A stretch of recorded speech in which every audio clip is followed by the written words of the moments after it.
அனைவருக்கும் வணக்கம். நான் உங்கள் தோழி. இன்று நாம் காணும் பதிவு ஆன்மீகம்.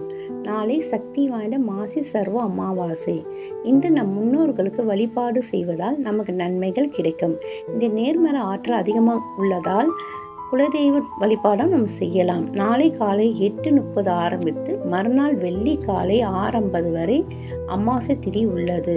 தர்ப்பணம் தர விரும்புவர்கள் 12 மணிக்குள்ளே கொடுத்து விடுங்கள். அதனால் உங்களுக்கு முன்னோர்களின் ஆசீர்வாதம் கிடைக்கும். படையல் போடுபவர்கள் மத்தியானம் 1 மணிக்குள் போட்டு விடுங்கள்.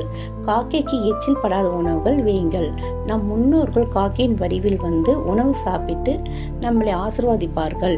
யாராவது ஒருவருக்காவது அன்னதானம் செய்யுங்கள். அப்படி செய்வதால் நம் கர்ம வினைகள் யாவும் தீர்ந்துவிடும்.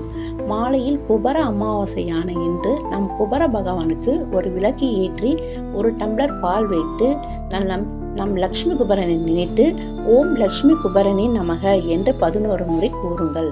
நமக்கு தேவையானதை வேண்டிக் கொண்டால் நாம் நினைத்தது எல்லாம் கிடைக்கும். மாலை நேரத்தில் கோவிலுக்கு செல்ல முடிந்தால் சிவன் கோவிலுக்கு சென்று வாருங்கள்.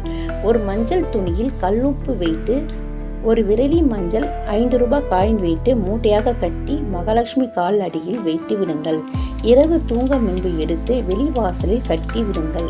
நம் குலதெய்வமும் நம் இஷ்ட தெய்வமும் நம் கூடவே இருந்து நம் குடும்பத்துக்கு வரும் ஆபத்துகளில் இருந்து நம்மளை காப்பாற்றுவார்கள். வெள்ளி செவ்வாய் இந்த மூட்டைக்கு தூபம் காட்டுங்கள். அடுத்த அமாவாசை அன்று இந்த உப்பு எடுத்து கால்படாத இடத்தில் போட்டு விடுங்கள். இந்த காயின் மஞ்சள் எடுத்து நீங்கள் பண வைக்கும் இடத்தில் வையுங்கள்.